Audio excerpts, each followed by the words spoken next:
अस्सलामुअलैकुम, welcome to the my channel. आज की इस वीडियो में हम बात करेंगे यूनिट 22 बेसिक स्टैटिस्टिक्स पे। तो सबसे पहले हम इसमें एक्सरसाइज को सॉल्व करते हैं और उसके साथ इसमें जो जो एक्सरसाइज इसमें हमें चीज़ें ज़रूरी होंगी उनको हम डिफाइन भी करते जाएंगे और उसको हम क्वेश्चन में भी अप्लाई करते जाएंगे।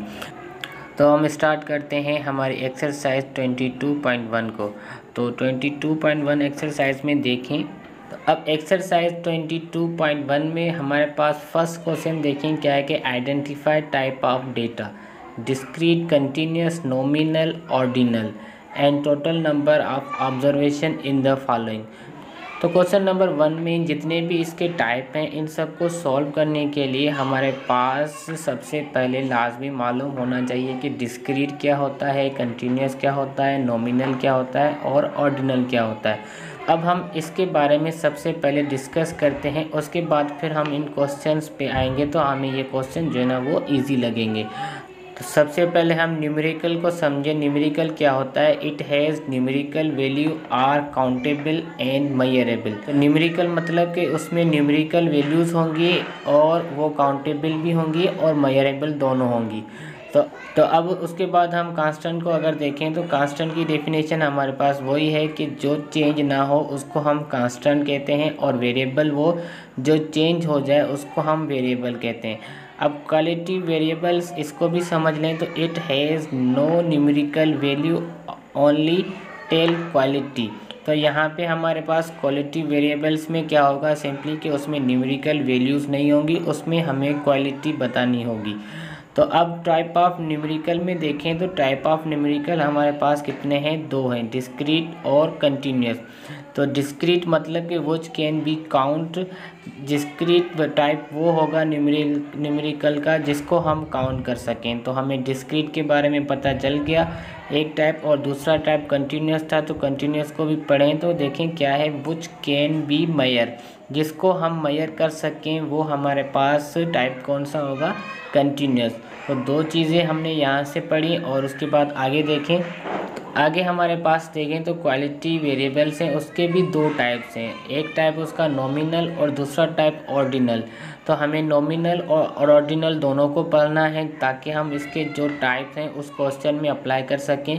तो यहाँ पे simply which can't be order in any rank, मतलब कि जो हमारे पास रैंक होगी उनका कोई भी ऑर्डर ना हो, वो ऐसे ही लिखे हुए हों, किसी भी ऑर्डर में ना हो, तो उनको हम क्या कहेंगे? नॉमिनल। और जो ऑर्डिनल है उसको क्या कहते हैं कि which can be order in rank. Ordinal मतलब कि जिसका कोई टाइप हो जो किसी अरेंजमेंट के साथ हमें रैंक गिवन हो, उसको हम क्या कहेंगे? ऑर्डिनल। तो ये हमने टाइप जो ना अब पढ़ लिए। तो नॉमिनल क्या होता है, ऑर्डिनल क्या होता है, डिस्क्रीट क्या होता है और कंटिन्यूस क्या होता है। तो अब हम इसको अप्लाई करते हैं हमारे क्वेश्चन में। तो इसके क्वेश्चन अब देखें। अब नंबर ए को देखें तो number of visitors in a shopping mall per day for 30 days. तो 30 डेज़ का यहाँ पे हमें इंटरवल दिया गया है। इसमें कह रहा है कि रोज़ाना एक शॉपिंग मॉल में कितने विजिटर्स आते हैं। तो हम सिंपली इनको काउंट कर सकते हैं कि इसमें रोज़ाना की बुनियाद पे कितने विजिटर्स आ रहे हैं। तो जो काउंटेबल होगा उसको हम क्या कहते हैं? डिस्क्रीट। तो यहाँ पे हमारे पास ए का टाइप क्या हो गया? डिस्क्रीट। और इसमें जो इंटरवल है वो हमारे पास कितना है? 30। तो n = 30। अब आगे देखें तो दूसरा हमारे पास क्या है? Time in minutes per day spend by a person in gym for a month. तो एक मंथ में जो एक पर्सन है वो 1 मिनट पर डे स्पेंड करता है। तो यहाँ पे सिंपली एक कॉन्सेप्ट आपके पास माइंड में बिठा लें कि जो टाइम होता है इसको हमेशा हम मेजर करते हैं। तो जो मेजरेबल क्वांटिटी होगी, तो जो मेजरेबल चीज़ होगी उसको हम कौन से टाइप में लिखेंगे? तो वो आपके पास डेफिनेशन के हिसाब से कंटिन्यूस बनता है। तो बी क्या होगा? कंटिन्यूस। अब ऐसे सी देखें तो सी में भी हमारे पास टाइम से रिलेटेड क्वेश्चंस हैं। तो ये टाइम से रिलेटेड जो भी होगा वो किस टाइप में आएगा? कंटिन्यूस में। और इन दोनों में जो नंबर ऑफ़ ऑब्जर्वेशन है वो यहाँ पे देखें तो फॉर अ मंथ, तो एक मंथ में कितने डेज़ होते हैं? 30। तो यहाँ पे एन हमारे पास कितना होगा? 30। एन को हम रिप्रेजेंट करेंगे नंबर ऑफ़ ऑब्जर्वेशन से। तो तो यहाँ पे हमारे पास n कितना है 45। तो अब आगे देखें तो number D electricity consumption in kilowatt hour per day for 2 month. तो इलेक्ट्रिसिटी का जो बिल है इसमें जितने भी हमारे पास यूनिट आते हैं सिंपली हम उनको काउंट करते हैं कि 10 यूनिट हुए, 20 यूनिट हुए, 30 यूनिट हुए। तो ये सब हम काउंटिंग में लेके आ रहे हैं। तो जो काउंटेबल होगा उसको हम क्या कहते हैं, वो ऑर्डिनल का होगा। तो जी का जो हम टाइप लिखेंगे यहाँ पे ऑर्डिनल, और इसमें नंबर ऑफ ऑब्जर्वेशन 70। तो अब आगे देखें एच में। तो एच में हमारे पास क्या है कि रिजल्ट पॉजिटिव और negative of covid diagnosis test of 10 people. तो 10 पीपल्स हैं, उनकी जो रिज़ल्ट है पॉजिटिव और नेगेटिव दोनों हैं। तो इसका हम रैंक पॉजिटिव में भी बनाएंगे, नेगेटिव में भी बनाएंगे। हम इसमें जो है ना वो इंडिपेंडेंट है, मतलब कि ये रैंक जो है ना वो सही तरीके से डिफाइंड नहीं है। तो यहाँ पे जो इस एज का टाइप होगा वो हमारे पास कौन सा होगा, नॉमिनल, क्योंकि ये एक डिफाइनेबल जो रैंक है उसमें नहीं आ रहा। तो अब उसके बाद आए देखें क्या है, material status of 30 teachers of a school. तो एक स्कूल में जो 30 टीचर्स हैं उनका मैरिटल स्टेटस के मतलब कि वो शादीशुदा हैं या फिर वो शादीशुदा नहीं है। इस हवाले से पहले हम या फिर शादीशुदा वाले लिखें या गैर शादीशुदा वाले लिखें, या हम पहले गैर शादीशुदा वाले लिखें या शादीशुदा वाले लिखें। तो इसको भी हम चेंज कर रहे हैं अपनी मर्ज़ी से। तो जिसमें हम अपनी मर्ज़ी कर सकें उस रैंक को हम जो है ना वो सही तरीके से डिफ़ाइन नहीं कर सकते। यहाँ पे हमारे पास जो आई है उसका भी टाइप क्या होगा, नॉमिनल। तो उसके बाद district of domicile of student of your class. तो यहाँ पे हमारे पास जो जी है, तो यहाँ पे हमारे पास जो जे है इसका भी जो टाइप बनेगा वो क्या बनेगा, नॉमिनल, क्योंकि इसमें भी जो डोमिसाइल है उसको भी हम इंटरचेंज अपनी मर्ज़ी से कर सकते हैं। कोई भी इनका एक लॉ के ज़रिए जो डोमिसाइल है उसको हम नहीं रख सकते।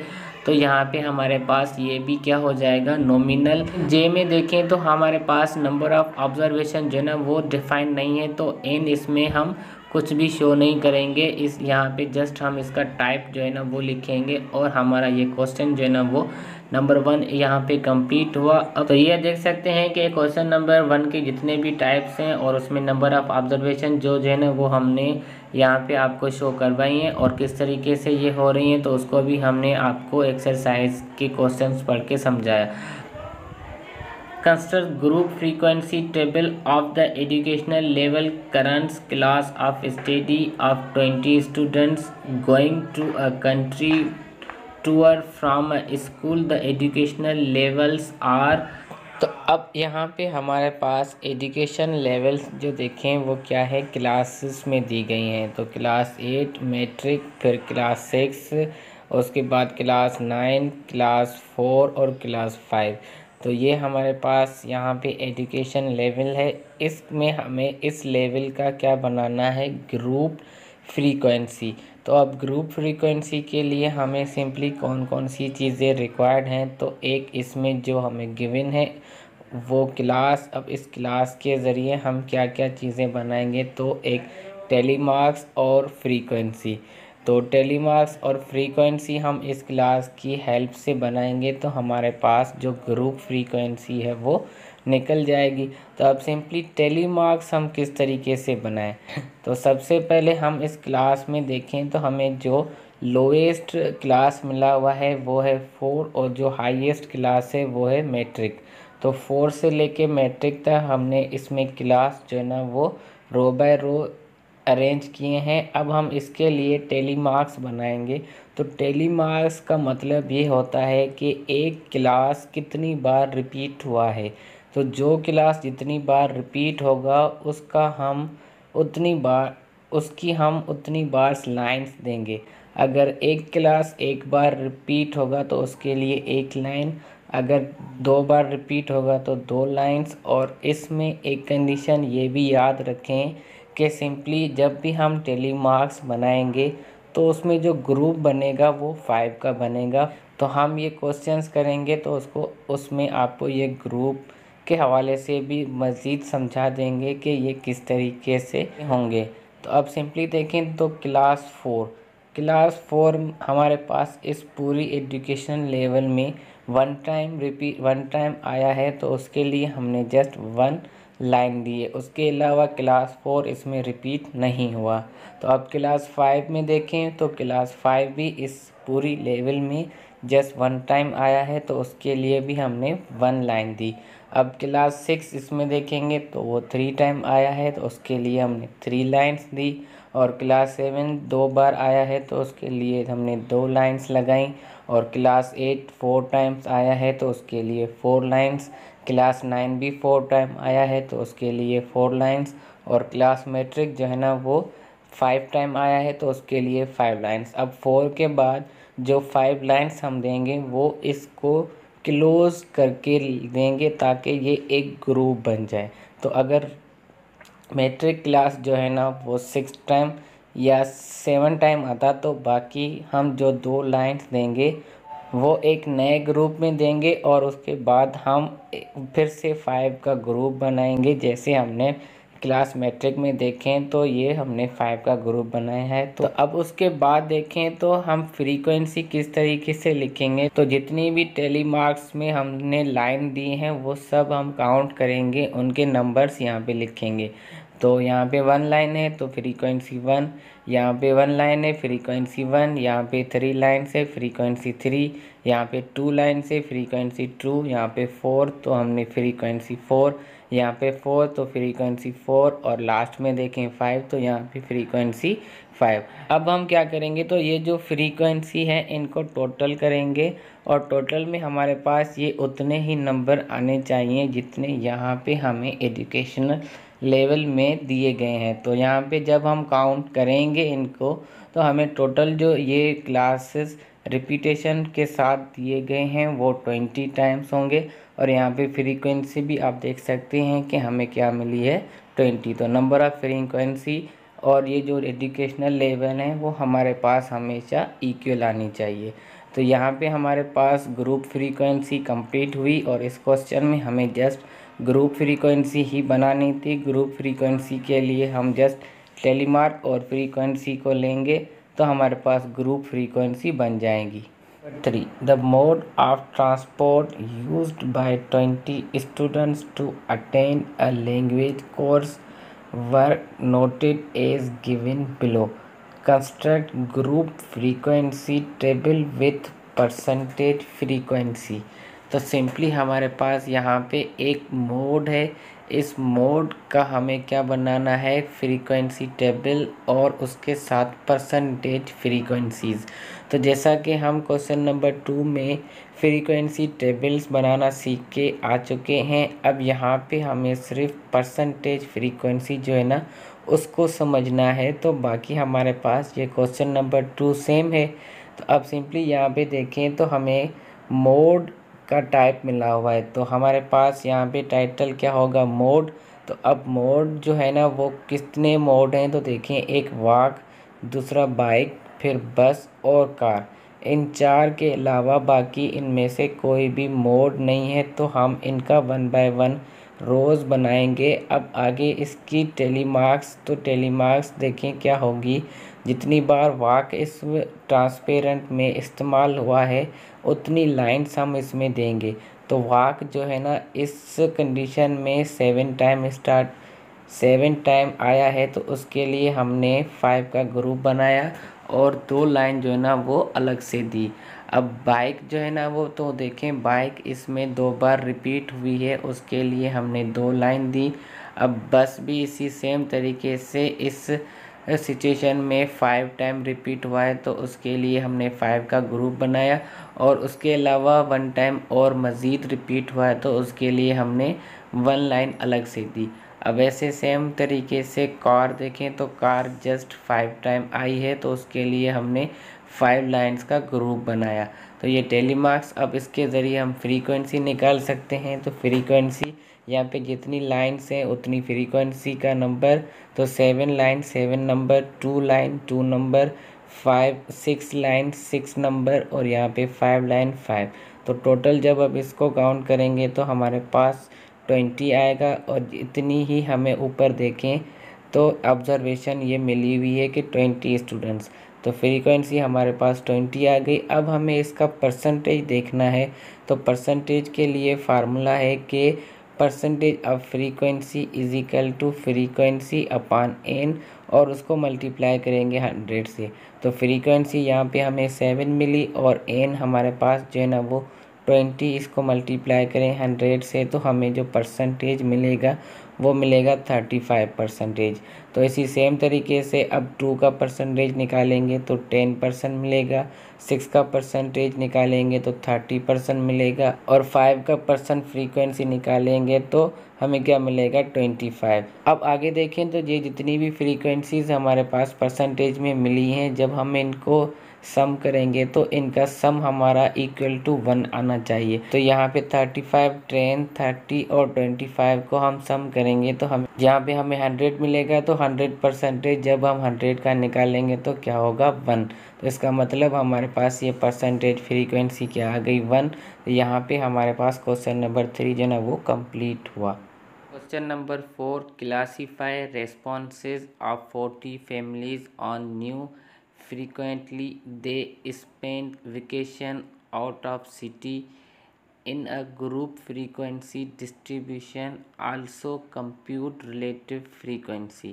तो सिंपली यहाँ पे हमारे पास ये जो टेबल है, इस टेबल का हमें ग्रुप फ्रीक्वेंसी डिस्ट्रीब्यूशन और इसकी रिलेटिव फ्रीक्वेंसी बनानी है। तो सिंपली रेस्पॉन्सेज जो हमें गिवन है वो यहाँ पे देखें तो NROS, तो ये जो नाम इस्तेमाल किए हुए हैं NROS और उसके अलावा A, तो ये नाम इस टेबल में जो इस्तेमाल किए हुए हैं हम इनकी एब्रीविएशन रखते हैं। तो N की एब्रीविएशन नेवर में इस्तेमाल की गई है, और S की एब्रीविएशन समटाइम्स में, और O की एब्रीविएशन ऑफन, और R रेयरली, और उसके अलावा A जो है ना वो ऑलवेज। तो अब हम इनको लेके इस टेबल में हम इसका पहले रेस्पॉन्सेस का चार्ट बनाएं। तो रेस्पॉन्सेस का कॉलम हमारे पास क्या बनेगा, तो जितने यहाँ पे देखें नाम इस्तेमाल किए गए हैं उन सब की हम रोज़ अलग अलग से बनाएंगे। तो नेवर की रोज़, रेयरली की रोज़, ऑफन की, समटाइम्स की और ऑलवेज की। लास्ट में हमारे पास जो कॉलम आएगा वो टोटल का। अब इसका पहले टेली मार्क्स बनाएंगे क्योंकि हमें ग्रुप फ्रीक्वेंसी में सबसे पहले टेली मार्क्स का कॉलम चाहिए। तो नेवर इस टेबल में अब काउंट करेंगे, देखेंगे तो एन जो है ना वो 9 टाइम एन जो है ना वो 8 टाइम रिपीट हुआ है, तो इसलिए एन की हमने टोटल 8 लाइंस दी। अब उसके बाद रियरली मतलब आर जो है ना इस टेबल में 5 टाइम रिपीट हुआ है, तो इसकी हमने 5 लाइंस दी। अब उसके बाद ऑफन, तो ऑफन भी इसी सेम तरीके से हम फाइंड करेंगे ओ को। तो ओ इसमें जो है ना वो 8 टाइम रिपीट हुआ है, और इसी सेम तरीके से समटाइम्स, तो एस इसमें रिपीट हुआ है 10 टाइम, तो उसकी हमने 10 लाइंस दी। अब इसी सेम तरीके से ऑलवेज, तो ए को इसमें देखेंगे कि ए इसमें जो है ना वो 9 टाइम रिपीट हुआ है, तो उसकी हमने 9 लाइन दी। तब टेली मार्क्स हमारे पास बन गया सिंपली। तो अब इसमें से हम फ्रीक्वेंसी निकालें, तो जितनी लाइन है उतने हम यहाँ पे नंबर देंगे। 8 line 8 numbers, 5 line 5 numbers, 8 line 8 numbers, 10 lines 10 numbers, और यहाँ पे 9 लाइन्स तो 9 नंबर। इनको काउंट करेंगे तो इनका सम हमें क्या मिलेगा 40। अब उसके बाद रिलेटिव फ्रीक्वेंसी में आए, जो हमारे पास इस क्वेश्चन में न्यू थिंग है। तो रिलेटिव फ्रीक्वेंसी हम किस तरीके से निकालेंगे, सिंपली जो हमने यहाँ पे फ्रीक्वेंसी निकाली है इसको हम डिवाइड करेंगे टोटल नंबर ऑफ़ ऑब्जर्वेशन से।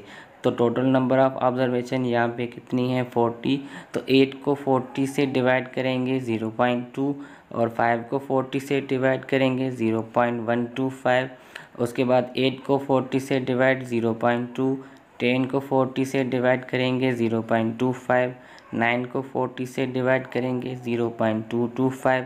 जब हम रिलेटिव फ्रीक्वेंसी का सम निकालेंगे तो उसका सम हमेशा हमारे पास इक्वल टू 1 आना चाहिए। अगर सम इक्वल टू 1 आ गया तो मतलब हमने जो रिलेटिव फ्रीक्वेंसी निकाली है वो सही निकाली है। तो यहाँ पे हमारे पास देखें तो इसका सम वाकई में 1 आ रहा है। इसकी कैलकुलेशन आप खुद कर सकते हैं, तो वाकई में 1 आएगा। तो यहाँ पे हमारे पास क्वेश्चन नंबर 4 कंप्लीट हुआ। अब क्वेश्चन नंबर 5 को देखें। तो क्वेश्चन नंबर 5 में हमें सिंपली करना क्या है, organise the colours of the caps of prefects of wellers school in frequency table. तो यहाँ पे जितनी भी ये केप्स के कलर हैं इनकी हमें फ्रीक्वेंसी टेबल बनानी है। तो फ्रीक्वेंसी टेबल के लिए हमें टेलीमार्क्स और फ्रीक्वेंसी चाहिए। तो उसके लिए हम पहले ही क्वेश्चन नंबर 2 में ये चीज़ें सेम करके आए हैं। तो हम यहाँ पे जस्ट इसको आपको दिखाते हैं कि इसका लास्ट में हमारे पास आंसर क्या आ रहा है, 20।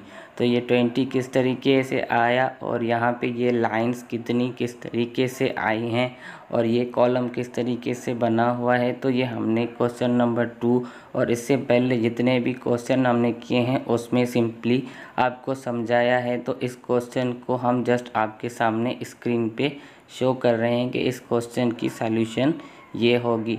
अब उसके बाद हम इस क्वेश्चन में क्वेश्चन नंबर 6 को देखें। तो क्वेश्चन नंबर 6 हमारे पास सिंपली क्या है कि the marks secured by 25 students is a class test out of 5 were. अब यहाँ पे ये जो आपके सामने डेसिमल में नंबर्स नज़र आ रहे हैं ये सारे क्या हैं, मार्क्स सिक्योर्ड हैं जो स्टूडेंट्स ने टेस्ट में उठाए हैं। अब इसमें हमें करना क्या है, तो ऑब्टेन फ्रीक्वेंसी टेबल, हमें फ्रीक्वेंसी टेबल बनानी है with discrete classes and relative frequency. तो अब सिंपली यहाँ पे हम क्या करेंगे, पहले मार्क्स जो हमारे पास हैं इसमें लोवेस्ट से लेके हाईएस्ट जो है ना उसको अरेंजमेंट में लिखेंगे। तो फर्स्ट लोवेस्ट यहाँ पे 0.0 है और हाईएस्ट यहाँ पे देखें तो हाईएस्ट क्या है 5.0। तो अब 0.0 जो है ना वो यहाँ पे फर्स्ट सिर्फ एक ही स्टूडेंट ने उठाया है तो उसके लिए हमने 1 लाइन, 0.5 भी एक स्टूडेंट ने उठाया है तो उसके लिए भी हमने 1 लाइन दी। अब उसके बाद आगे देखें तो जो 1 मार्क्स है वो सिर्फ 3 स्टूडेंट्स ने उठाई हैं तो उसके लिए हमने 3 लाइन दी। अब 1.5 जो है ना वो सिर्फ एक स्टूडेंट ने उठाई हैं तो उसके लिए 1 लाइन। और 2.0 इन सब में आप देखेंगे तो 2.0 के जितने मार्क्स बच्चों ने उठाए हैं वो कितने हैं, 3 हैं। तो उसके लिए हमने 3 लाइन्स। तो इसी सेम तरीके से हम आगे भी कंटिन्यूस चेक करते जाएंगे तो हमारे पास टेली मार्क्स ये मिलेगा। अब इसकी फ्रीक्वेंसी, तो फ्रीक्वेंसी जितनी लाइन्स हैं उतनी हम यहाँ पे नंबर्स देंगे। तो 1 लाइन 1, यहाँ पे 1 लाइन 1 दिया, 3 लाइन्स तो यहाँ पे 3 नंबर। इसी सेम तरीके से हमने ये फ्रीक्वेंसी टेबल बनाई है और यहाँ पे टोटल नंबर ऑफ़ ऑब्जर्वेशन हमें मिलेंगे 25 जब हम इस फ्रीक्वेंसी को सम करेंगे। तो ऊपर देखें तो हमें क्वेश्चन में भी 25 मिले हुए हैं तो मतलब फ्रीक्वेंसी हमने सही बनाई है। अब उसके बाद यहाँ पे हमसे पूछ रहा है कि रिलेटिव फ्रीक्वेंसी। तो रिलेटिव फ्रीक्वेंसी हम सिंपली पहले क्वेश्चन में भी अभी आपको समझा के आए हैं कि क्या होता है। फ्रीक्वेंसी को हम डिवाइड करेंगे नंबर ऑफ़ ऑब्जर्वेशन से। तो नंबर ऑफ़ ऑब्जर्वेशन 25 और फ्रीक्वेंसी फर्स्ट की देखें तो 1 को 25 से डिवाइड करेंगे 0.04। उसके बाद फिर 1 तो हमारे पास सेम आंसर आएगा। फिर 3 को 25 से डिवाइड करेंगे तो 0.12। फिर 1 को 25 से डिवाइड करेंगे 0.04। इसी सेम तरीके से जितनी भी ये फ्रीक्वेंसीज़ है इसको हम n से डिवाइड करके यहाँ पे इसका जो डेसिमल नंबर्स है वो लिखेंगे। जब हम ये डेसिमल नंबर्स को आपस में प्लस करेंगे तो इसका सम जो है ना वो हमें 1 मिलना चाहिए। तो इसकी कैलकुलेशन हमने वेरीफाई की हुई है, वो 1 आ रही है। तो मतलब यहाँ पे हमने जो रिलेटिव फ्रीक्वेंसी बनाई है वो सही बनाई है। अगर आप चाहते हैं कि ये वाकई में 1 आ रहा है या नहीं तो उसके लिए आप खुद इसको कैलकुलेटर पे करके चेक कर सकते हैं। तो हमारे पास क्वेश्चन नंबर 6 में जस्ट यही टेबल बनानी थी जो हमने यहाँ पे टेबल बना के आपके सामने शो करवाई। नंबर 7 देखें तो the number of times the lectures of a teacher were downloaded per hour from website was noted for a day before test and result were. तो यहाँ पे आप आगे देख सकते हैं कि ये जो हमें डेसिमल में नंबर्स मिले हुए हैं वो इस लेक्चर्स की डाउनलोड की हुई नंबर्स की रिज़ल्ट है। तो यहाँ पे हम इसका सबसे पहले कॉलम्स बनाएं। तो लेक्चर्स का कॉलम हमारे पास सिंपली क्या होगा देखें, तो ये हमारे पास 1 1 2 मतलब एक 1 नंबर इस्तेमाल हुआ है, एक 2 और उसके बाद दूसरा 0, फिर 3 और फिर 4। तो ये 5 नंबर इसमें इस्तेमाल हुए हैं। तो हम इन 5 नंबर्स का रो बना के इसका फिर टेलीमार्क्स और फ्रीक्वेंसी बनाएंगे, तो हमारे पास ये क्वेश्चन जो है ना वो कंप्लीट हो जाएगा। तो क्योंकि लास्ट में हमें सिर्फ कह रहा है कि classified data into a discrete frequency table, तो यहाँ पे डिस्क्रीट फ्रीक्वेंसी टेबल भी वही बात है, ग्रुप फ्रीक्वेंसी टेबल भी वही बात है और फ्रीक्वेंसी टेबल भी वही बात है जो हम इसमें टेलीमार्क्स और फ्रीक्वेंसी बना के दिखा रहे हैं। तो अब यहाँ पे 0 1 2 3 4 का हमने रो वाइज कॉलम बनाया है। अब आगे देखें तो ज़ीरो जो है ना वहाँ, अब आगे देखें तो ये जो ज़ीरो है वो इस लिस्ट में हमारे पास सिर्फ 2 बार आया है, तो उसके लिए हमने 2 लाइंस दी। अब 1 जो है ना वो रिपीट हो रहा है, मतलब 1 जो है ना वो 7 टाइम डाउनलोड हो रहा है, मतलब जो 1 लेक्चर है वो 7 टाइम डाउनलोड हो रहा है। तो यहाँ पे इसका नंबर भी 7 टाइम है, इसलिए हमने इसकी लाइन 7 दी। अब जो 2 लेक्चर है वो जस्ट 6 टाइम डाउनलोड हुआ है, तो उसके लिए हमने 6 लाइन दी और यहाँ पे ये 2 भी 6 टाइम रिपीट हो रहा है। तो इसी सेम तरीके से 3 भी 6 टाइम रिपीट हो रहा है 6 लाइन, और 4 जो है ना वो 3 टाइम रिपीट हो रहा है यहाँ पे 3 टाइम। अब उसके बाद यहाँ पे हमारे पास सिंपली क्या है, तो 2 लाइंस 2 नंबर, फिर 7 लाइंस हमने 7 नंबर लिखा, 6 line 6 number, 6 line 6 number, 3 line 3 number, total number of frequencies हमें क्या मिलेंगी 24। तो ये जो लेक्चर्स हैं यहाँ पे जो 0 1 2 3 4 5 वो 24 टाइम जो है ना वो एक दिन में नोटेड की हुई वेबसाइट से डाउनलोड किए हुए हैं। यहाँ पे हमारे पास ये इसकी डिस्क्रीट फ्रीक्वेंसी टेबल कंप्लीट हुई और ये हमारा क्वेश्चन 7 कंप्लीट हुआ।